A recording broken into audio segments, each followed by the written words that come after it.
guys, it's Cassidy. Welcome back to my channel, or welcome if you're new. Today I'm going to be talking all about the college application process and how to get into college. So I just graduated high school and I applied to 21 colleges. If you haven't seen my college decision reaction video, go ahead and check that out. I applied to a lot of schools. I don't really recommend applying to that many. I made a list here on my phone talking about each thing that you need to know to start your college application process and everything that happens along the way and what to be prepared for and how to make the best of it and get into schools that you want to get into. So I asked you guys on my Instagram to ask me questions about the college application process, but most of the questions that I got were just like, I don't know what to do, like help. Since I didn't really get questions that were specific, I just kind of came up with my own advice and I wrote it down here. So I'm just gonna go from like the beginning, so now, until like March when you hear back from schools. So if you didn't know already, most college applications are already open. Each school has their own deadline, but most deadlines are January 1st, but you're going to want to check in with each school to make sure that you don't submit your stuff late. You can just look up that on Google. Before you start applying to schools, you should probably know what type of school you're looking for. This is just like personal preference, and I can't really give you advice on like what school to choose because it's like completely up to you. Some tips for deciding what kind of school you want to go to is definitely the location. If you want to stay close to home, if you want to go far from home, if you want to go out of the country, there's colleges in like the UK and Asia and literally everywhere. Also, just like the type of atmosphere. So if you go to school in New York or Chicago, it's going to be really super cold during the winter, versus if you go to school in California, like it's just warm like all the time. So just think about what type of atmosphere you want to be in for the next 4 years. The size of the school, if you want a really big like state school that has a bunch of school spirit, has a football team, you know, versus like a smaller private school that pretty much everyone knows each other. It's more like a high school type atmosphere. Not necessarily the like drama or anything, but just like the size of it. You want to look at sports if that's important to you. Does your school have a football team? Do they have, if you want to play sports in college, do they have your sport? It's kind of important. If they do have sports, what like level of importance is it to the school? If you want a big school spirit vibe where like everyone goes out to football games and has tailgates and stuff, then you're probably not going to want to go to a school that doesn't even have a football team at all. You're going to want to look also at the academics. So if you already know what you want to major in, I would look at schools that are known for that major, like that have very good programs for that major. For example, my school, I'm going to UC Santa Barbara, and they do not have a business school like at all. They don't have a business major or anything. So if you want to do business, you wouldn't want to go there because you literally can't do it. You can say that you want to be undeclared on your application. So if you don't know what you want to do, don't worry about it, it's fine. Extracurriculars, like clubs that they have, sports teams if they have like club teams, or intramural sports if you're interested in that. Like if you don't want to go college level but you still want to play the sport that you love. If you're interested in Greek life, like sororities and fraternities, some schools don't have that at all. Some schools have them, but they're like kind of low-key, and then some schools like have it so much that if you're not in it, like you don't have any friends. So if any of those things are important to you, you want to make sure that the schools that you're looking at have the type of vibe that you are looking for in a school. The last thing to look at in a school is to figure out if it's a target school for you, a safety school for you, or a reach school. And what that means, target is basically, it's perfect for you. This is just academic wise, GPA, SAT, ACT scores, stuff like that. And you can look this up also on Google. Just say like average student at blank university. It'll tell you like the average accepted student has a 3.8 GPA, got a 1300 or higher on the SAT, etc. And there's like little quizzes that you can take. You put in all your stats and what schools you're applying to, and it'll tell you if it's a reach, target, or safety school for you. Safety school is that you are higher than the average and they have a high acceptance rate. You should get in pretty easily. And there's like kind of no doubt about that. Target school it's a match for you. You're pretty likely to get in. And then a reach school is like Harvard. So things that you might fit up to the expectations in some ways but not others, and they have a very low acceptance rate and it's not likely that you will get in. Just because it's a reach school doesn't mean that you shouldn't apply, because there's so many like aspects that go into choosing applicants that you shouldn't just see like a low acceptance rate and be like, oh, never mind, like I'm not gonna apply there. I would definitely like still take that chance, especially if you think you have like any possibility of getting in there. I recommend applying to about 3 safety schools, maybe 3 target schools, and like 2 reach schools. So between 8 to 10 schools is what I recommend applying to. Like I said, I applied to 21. I wouldn't do that if I were you. It was kind of stressful. It was also very expensive. I think I spent about $1,000 on applications because they do cost money, each one. It varies in price, but they're usually between $50 to $100 per application. If money is like a worry for you and a problem, they do have fee waivers, so you can get the fees that are required to send in applications, you can get those like canceled out, and so you don't have to pay them anything. That's if you make a certain income. It'll ask you questions on your application to figure out if you're eligible for that. A lot of people are. So don't worry about not being able to apply to college because you don't have money, because they already thought that through.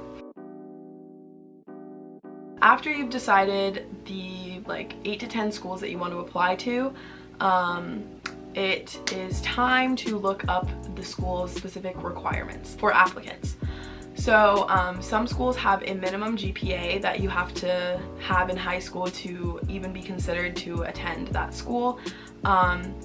Some universities have specific numbers of classes. Like if your high school only requires you to take 2 years of history, and then you can graduate and be fine, but like the university that you want to go to might require 3 years of history. And if you don't have that, like you're just automatically rejected.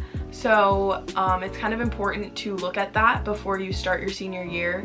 And I know like you've already chosen your classes and everything, but if you need to switch something, like your counselor will let you, that they understand. So after you figure out all that information, I suggest writing it down in like a spreadsheet or on a piece of paper, on Google Docs or something, or Microsoft Word, whatever you want to do. It's just really easy to mix things up, and doing that, writing out a spreadsheet or a piece of paper and just like keeping a file of all your college application papers and information helps make the whole process a lot easier. Once you figure out where you want to go and their requirements, and if it's a target, safety, or reach school for you, you're going to want to start the application itself. A lot of schools use either Common App or Coalition, which are 2 different websites that just are kind of like all-encompassing application places.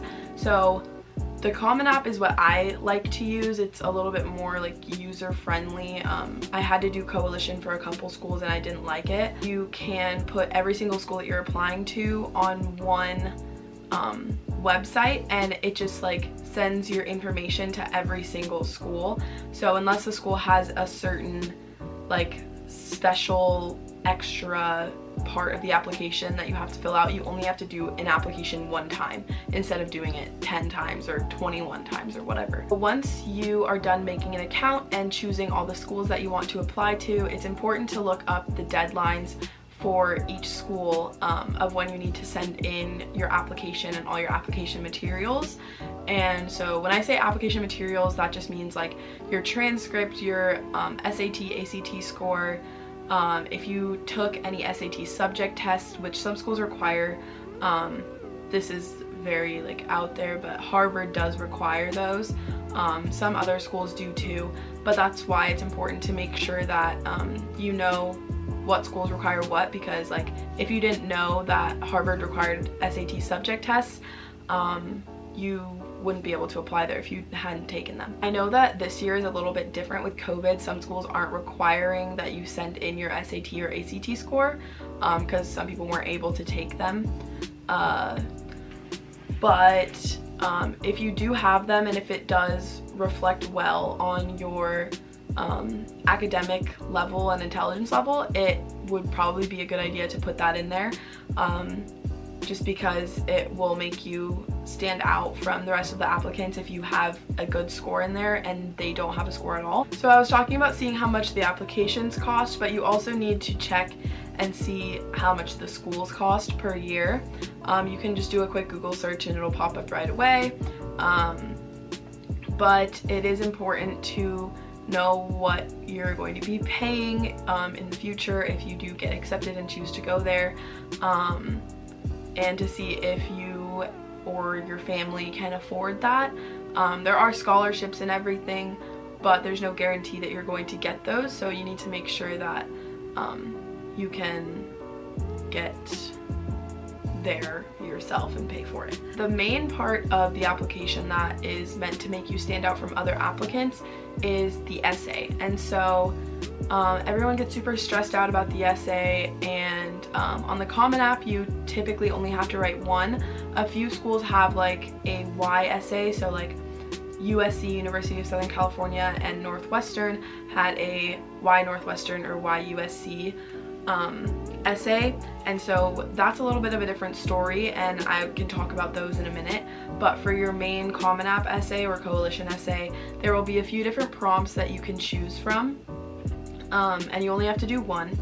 And I suggest writing it somewhere else first, like Google Docs or on a piece of paper or something, so that you can get all your ideas down and you're not putting it directly into the application. You can choose like one of 3 or 5 prompts, whichever one you think you'll write the best essay for, and you just, there's like a character or word limit or something, and you just write the essay and then send it in. You need to make sure that the essay is personal to you, and like shows your voice. Like you do need to make sure that it has proper grammar and everything, but it doesn't need to sound like it's just out of a textbook or something. Like you want it to sound like you, so that the school can really get to know you, because the only other things they're looking at are your grades and your scores, and like a lot of people have a 1300 SAT, a lot of people have a 3.9 GPA, you know, so you need to have your essay be the like standing out point of showing who you are. Please do not write about COVID-19, because I guarantee you everyone's going to be writing about COVID-19, and that's not going to stand out in any way.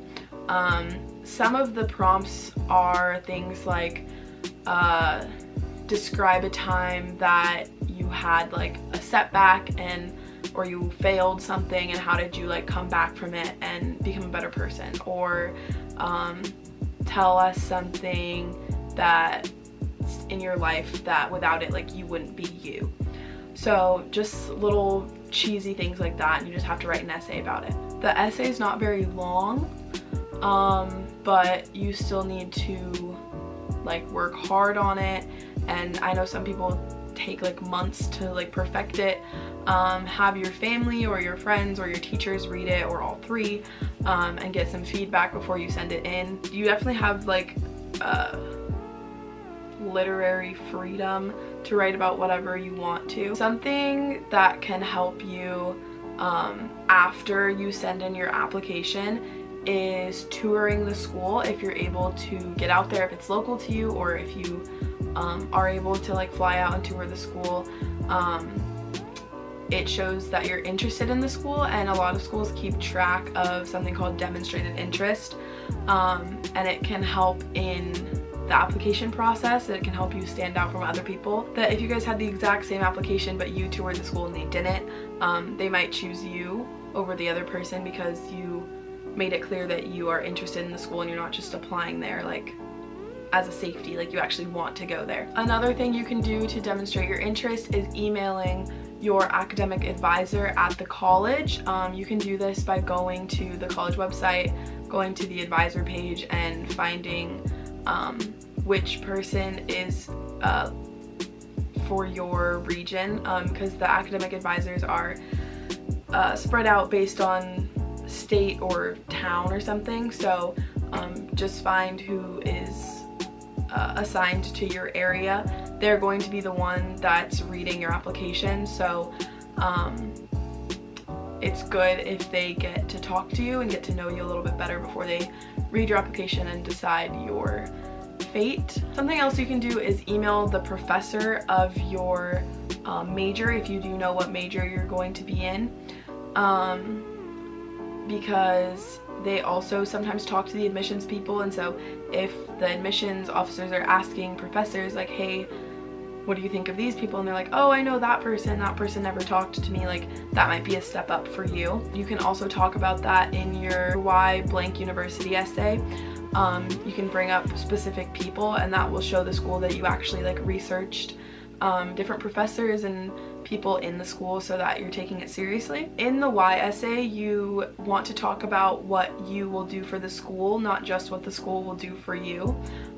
You want to have a little bit of both, but you want to make sure that the schools are becoming aware of how you are going to make the school a better place. Something else that you need to do for your application is letters of recommendation from counselors, teachers, outside people, but usually you need at least 2 from teachers and 1 from your school counselor. When you're choosing your teachers that you want to write you a letter of recommendation, you want to choose teachers that know you. So for me, I chose my science teacher that I had in sophomore year, and then I came back to him in senior year and I was his TA, so he was able to see how I like grew from sophomore year to senior year, and that way he could write about that in his letter. But you don't want to choose a teacher that you had from like freshman year that you really liked but like you never saw again, because they don't really know you anymore. And you also don't want to have a teacher from senior year really that you just met in your senior year, because they don't really know you yet. I would probably honestly choose a teacher from junior year, or if you have a circumstance like mine where you had a teacher early and then you came back to them later, you can do that as well. Choose teachers early, because if you wait until like December when the deadline is January, everyone's going to be trying to get their teacher to do their letter of recommendation, and they're going to be super overwhelmed. So if you do it early, like the first few weeks or the first month or 2 of school, you'll be a step ahead of everyone else, and you'll probably have a more thoughtful letter than everyone else when they come in December and the teacher's just trying to get as many done as possible. Another thing you have to do that isn't the Common App, but it still is important for the college application process, is your FAFSA. FAFSA is the federal student loan agency, and so they just give you scholarships based on your family's income basically. You do need a lot of your parents' information for the FAFSA, so I would like talk to your parents and sit down with them and make sure that like you are setting aside time to do it, because it does take a little bit of time. So for test scores, if you are choosing to send them in, I know that with COVID it is a little bit different this year, but if you are choosing to send them in, only send in the scores that reflect your intelligence and academicness best. For example, I sent in my SAT subject test scores to every school instead of the schools that needed them. And I did not do very well on my SAT subject test. So if you don't know what an SAT subject test is, it's just like the SAT but on a specific subject. So like you only take math, or you only take literature, or only science, instead of like the comprehensive whole thing. So I didn't do the best on my SAT subject test, and I still sent it into every school for some reason, probably because I'm dumb, but like whatever. And I would not suggest doing that, because you don't want anything bad on your application. You want your application to look as best as it can. So if the school doesn't require something and you didn't do well on it, don't send it in. I thought that it would be better because they would like see that I took the test, and like you don't have to take those tests, so even doing it would like say that I'm like going above and beyond, but like I don't think that's true. I don't know why I thought that. Most schools have a January 1st deadline, but some schools have an earlier deadline, or if you turn in your application earlier than the like main deadline, you can be considered for scholarships. So like USC had a December 1st deadline for people that wanted to be considered for half or full tuition scholarships. So if you don't have to do anything like extra, you just turn it in earlier. Pay attention to those extra deadlines because that could help you financially. Some schools just have early deadlines, like University of Washington has like a November 15th deadline, and a lot of my friends missed it because they didn't know that it was that early, and then they just couldn't apply there. Once you turn in your stuff, there's not really much to do besides like tour, email professors, email admissions officers, and you don't want to do that too often, but like don't annoy them, but like make yourself known. It's just kind of like a balance, like you should know, you know, like you should know if you're being annoying. Depending on the school, you'll hear back in March, you can hear back in February, you can hear back 2 weeks after you submit your application. It just really depends. And then the last thing you're gonna wanna do is apply for scholarships. So some schools have scholarships that are given like just through your high school, and you'll have to apply for those, or scholarships from like extracurriculars or your church or like websites. Definitely just apply for all the scholarships that you can, because that's going to help you not have to pay as much when you go to college.